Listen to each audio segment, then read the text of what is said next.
Good morning friends. நம்மளுக்கு என்ன பார்க்கலான்னா cooling with டீஹியூமிடிஃபிகேஷன். இது வந்து சைக்கோமெட்ரிக் சார்ட்டில் ஒரு one of the part. So கூலிங்கும் நமக்கு நடக்கணும், அட் த சேம் டைம் டீஹியூமிடிஃபிகேஷனும் நடக்கணும். அது எப்படி நடக்கும் அப்படிங்கிறத பார்க்கணும். ஸோ இதை பார்க்குறதுக்கு முன்னாடி நமக்கு டியூ பாயிண்ட் டெம்பரேச்சர் அப்படின்னா என்னங்கிறத பற்றின ஒரு ஐடியா இருக்கணும். ஸோ டியூ பாயிண்ட் டெம்பரேச்சர் அப்படிங்கிறது என்ன அப்படிங்கிறத பார்ப்போம். ஸோ நார்மலாக நமக்கு ஒரு ஏர், அந்த ஏர் வந்து பார்த்திங்கன்னா மாய்ஸ்ட் ஏர்னு வச்சுக்கலாம். ஸோ அந்த மாய்ஸ்ட் ஏர் அப்படிங்கிறது ஒரு 35 டிகிரி செல்சியஸில் இருக்குன்னு வச்சுக்கோங்க. ஸோ இதில் வந்து பார்த்திங்கன்னா வேப்பர் வந்து பார்த்திங்கன்னா 1.9 கிராம் இருக்குது. பட் ஆனால் சேச்சுரேஷன் பாயிண்ட் வந்து பார்த்திங்கன்னா 4.18. இது வந்து பார்த்திங்கன்னா ஒரு எக்ஸாம்பிளுக்கு தான் சொல்கிறேன், ஓகேங்களா. ஸோ அது ஏரோட மாய்ஸ்டர் கண்டிஷன் 35 டிகிரி செல்சியஸில் இருக்கிறப்ப நமக்கு வந்து பார்த்தீங்கன்னா எம்வி இவ்வளோ இருக்குது, எம்எஸ் இவ்வளோ இருக்குது. ஸோ இப்போ இந்த கண்டிஷன் என்னென்னு சொல்லுவாங்கன்னா அன்சாச்சுரேட்டட் கண்டிஷன் அப்படின்னு சொல்லுவோம், ஓகேங்களா. என்னென்னு சொல்லுவோம்? அன்சாச்சுரேட்டட் கண்டிஷன் சொல்லுவோம். அதே ஏர் வந்து பார்த்தீங்கன்னா ஸோ மாய்ஸ்ட் ஏர் நமக்கு ஒரு 20 டிகிரி செல்சியஸில் போகிறப்ப நமக்கு என்ன ஆகும்னா இந்த same MV 1.99, mass of the water vapour 1.99. அப்போ வந்து சேச்சுரேஷன் பாயிண்ட் வந்து நமக்கு எப்படி இருக்கும்னு பார்த்தீங்கன்னா கொஞ்சம் டிக்ரீஸாக இருக்கும். ஸோ 3.15 அந்த மாதிரி. ஸோ இதையும் நம்ம என்னென்னு சொல்லுவோம்? அன்சேச்சுரேட்டட் அப்படின்னு சொல்லுவோம். ஸோ அப்போ நம்ம என்ன பண்ணுறோம்? ஸோ மேல் கூடி நம்ம டெம்பரேச்சர் வந்து பார்த்திங்கன்னா ரொம்ப இது பண்ணுறோம். ஸோ அப்போ ஒரு 10 டிகிரி அல்லது ஒரு 9 டிகிரி செல்சியஸ்னு வச்சுப்போம். 9 டிகிரி செல்சியஸில் வர்றப்போ நமக்கு எம்வியும் எம்எஸும் வந்து பார்த்திங்கன்னா 1.99 அப்படிங்க ஈக்குவலாக இருக்குது. ஸோ அந்த ஈக்குவலாக இருக்க கண்டிஷனை சேச்சுரேஷன் பாயிண்ட் அல்லது சேச்சுரேஷன் டெம்பரேச்சர் அப்படின்னு சொல்லுவோம். ஸோ இப்போ சேச்சுரேஷன் டெம்பரேச்சரில் இருக்குது. இந்த சேச்சுரேஷன் டெம்பரேச்சர் கீழே போனால் என்ன ஆகும் அப்படிங்கிறத பார்க்கலாம். So that of air moisture நம்ம என்ன பண்ணுறோம்? 9 டிகிரியிலேருந்து 8 டிகிரி செல்சியஸ்க்கு மாற்றுறோம். அப்போ எம்வி வேல்யூ அதோட வாட்டர் வேப்பர் 1.99, பட் சேச்சுரேஷன் வந்து பார்த்தீங்கன்னா நமக்கு என்ன ஆகுனா ஸோ 1.50 அந்த மாதிரி ஆகுது. ஸோ இந்த கண்டிஷனில் என்ன ஆகும்னா, அதாவது இதையும் ஒரு அன்சாச்சுரேட்டட் கண்டிஷன் தான். ஸோ இந்த அன்சாச்சுரேட்டட் கண்டிஷனில் என்ன ஆகும்னு பார்த்தீங்கன்னா நமக்கு சேச்சுரேஷனை விட டெம்பரேச்சர் அதிகமாக இருக்கிறதுனால, ஸோ சேச்சுரேஷனோட vapour water vapour mass of the vapour அதிகமாக இருக்கிறதுனால நமக்கு வந்து என்ன ஆகும்னா கண்டென்சேஷன் நடக்கும். ஸோ இந்த கண்டென்சேஷன் ப்ராசஸ் நடக்கும். ஸோ இதை தான் வந்து பார்த்திங்கன்னா என்னென்னு சொல்லுவாங்கன்னா டியூ பாயிண்ட் டெம்பரேச்சர்னு சொல்லுவாங்க. ஸோ டியூ பாயிண்ட் டெம்பரேச்சர் அப்படிங்கிறது என்னென்னா சேச்சுரேஷன் டெம்பரேச்சரில் நமக்கு கண்டென்சேஷன் ஸ்டார்ட் ஆகிற அந்த பாயிண்ட்டை தான் என்னென்னு சொல்லுவாங்கன்னா டியூ பாயிண்ட் டெம்பரேச்சர் அப்படின்னு சொல்லுவாங்க. ஸோ நம்ம கூலிங் அண்ட் டீஹியூமிடிஃபிகேஷனை பற்றி தெரிஞ்சுக்கணுன்னா டியூ பாயிண்ட் டெம்பரேச்சர் அப்படின்னா என்னென்னு முதல்ல தெரிஞ்சுக்கணும், ஓகேங்களா.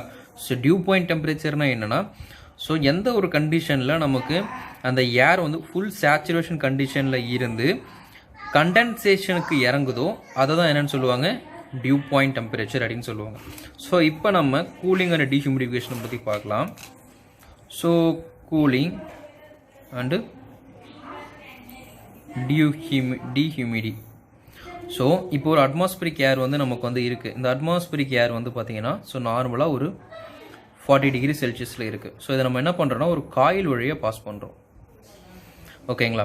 ஸோ இப்போ நமக்கு என்ன நடக்கணும்? கூலிங் நடக்கணும், டீஹியூமிடிஃபிகேஷன் நடக்கணும். ஸோ அட்மாஸ்பியரிக் ஏர் 40 டிகிரி செல்சியஸில் இருக்குது. அப்போ ஆட்டோமேட்டிக்கலாக இதோடைய டெம்பரேச்சர் எவ்வளோ இருக்கணும்? 40 டிகிரி செல்சியஸ்க்கு கம்மியாக இருக்கணும். அதே மாதிரி below that of dew point டெம்பரேச்சரில் இருக்கணும்.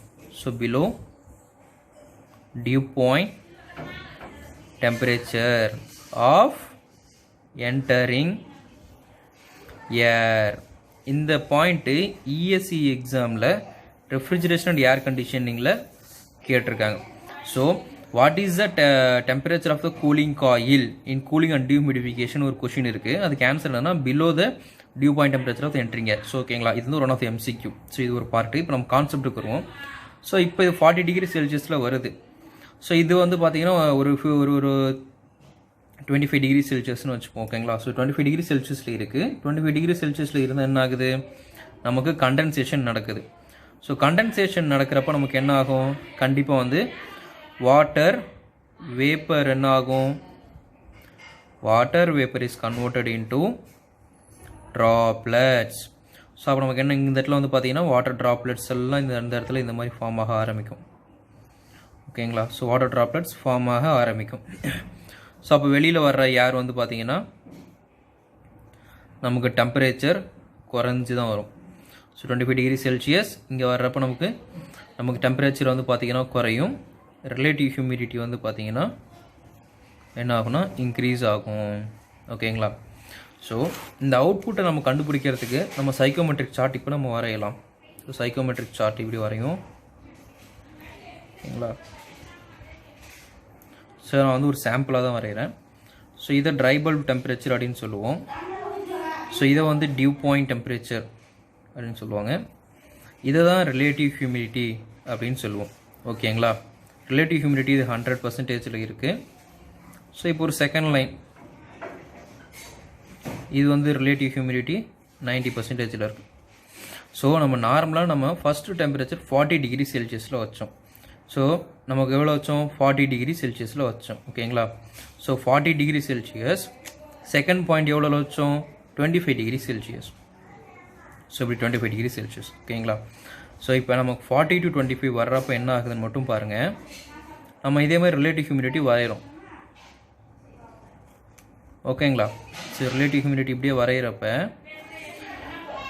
இங்கே 18 வச்சுப்போம், இங்கே ரிலேட்டிவ் ஹியூமிடிட்டி 17 வச்சுப்போம். இது நம்ம 0.1ன்னு வச்சோங்களா, இது நம்ம 0.2ன்னு வச்சோம். ஸோ 40 டிகிரி செல்சியஸ் இருக்கிறப்ப நம்ம ரிலேட்டிவ் ஹியூமிடிட்டி எப்படி இருக்குன்னா 40 டிகிரி செல்சியஸ் ரிலேட்டிவ் ஹியூமிடிட்டி 70 இருக்குது. அப்போ செகண்ட் பாயிண்ட்டான ஒரு 30 டிகிரி செல்சியஸ், ஸோ 40ல் ஒரு 20 டிகிரி செல்சியஸ்னு வச்சுப்போம். ஸோ 20 டிகிரி செல்சியஸில் வந்து பார்த்திங்கன்னா நமக்கு வந்து ரிலேட்டிவ் ஹியூமிடிட்டி எவ்வளோ இருக்குது? 80 இருக்குது, 80% இருக்குது. ஸோ இதில் நமக்கு என்ன தெரியுதுன்னா ரிலேட்டிவ் ஹியூமிடிட்டிங்கிறது இன்க்ரீஸ் ஆகிருக்கு, டெம்பரேச்சர் அப்படிங்கிறது டிக்ரீஸ் ஆகிருக்கு. ஸோ நீங்கள் நல்லா கேட்கலாம், இது வந்து பார்த்தீங்கன்னா one of the cooling process. So temperature decrease ஆகுதுன்னு கூலிங்னு சொல்லிட்டோம். டீஹியூமிடிஃபிகேஷன் சொல்லியிருக்கோம். டீஹியூமிடிஃபிகேஷனில் ஹியூமிடிட்டி அப்படிங்கிற பாயிண்ட் வந்து நமக்கு டிக்ரீஸ் ஆகணுமே, டிக்ரீஸ் ஆகலைன்னு நீங்கள் கேட்கலாம். இது வந்து பார்த்தீங்கன்னா நான் ஒரு அசம்ஷனாக தான் வரைஞ்சிருக்கேன். பட் ஆனால் நம்ம கொடுத்துருக்கிற சைக்கோமெட்ரிக் சார்ட்டில் நம்ம கரெக்டாக வரைஞ்சோன்னா இந்த லைன் இந்த ஷேப்பில் வரும். ஓகேங்களா? அதாவது ஸோ நான் இங்கே திரும்ப இன்னொரு அசம்ஷனில் வரைகிறேன். ஸோ நமக்கு லைன் வந்து இந்த ஷேப்பில் கிடைக்கும். ஓகேங்களா? ஸோ இந்த லைன் வந்து எதை ரெப்ரசன்ட் பண்ணுன்னு உங்களுக்கு நல்லா தெரியும். ஓகேங்களா? இது 0.1, இது 0.2. ஸோ இந்த ஒய் ஆக்சிஸ் வந்து பார்த்தீங்கன்னா ஹியூமிடிட்டியை ரெப்ரசன்ட் பண்ணும். ஹியூமிடிஃபிகேஷன் ரேஷியோ ரெப்ரசன்ட் பண்ணும். கீழே இறங்குறது டீஹியூமிடிஃபிகேஷனும் குறிக்கும். ஸோ இந்த 0.1லேருந்து 0.2க்கு வர்றதுனால டிக்ரீஸ் ஆகுது, அதாவது மேலேருந்து கீழே வருது. ஸோ மேலேருந்து கீழே வந்து நம்ம வந்து டீஹியூமிடிஃபிகேஷன் ப்ராசஸ் அப்படின்னு சொல்லுவோம்.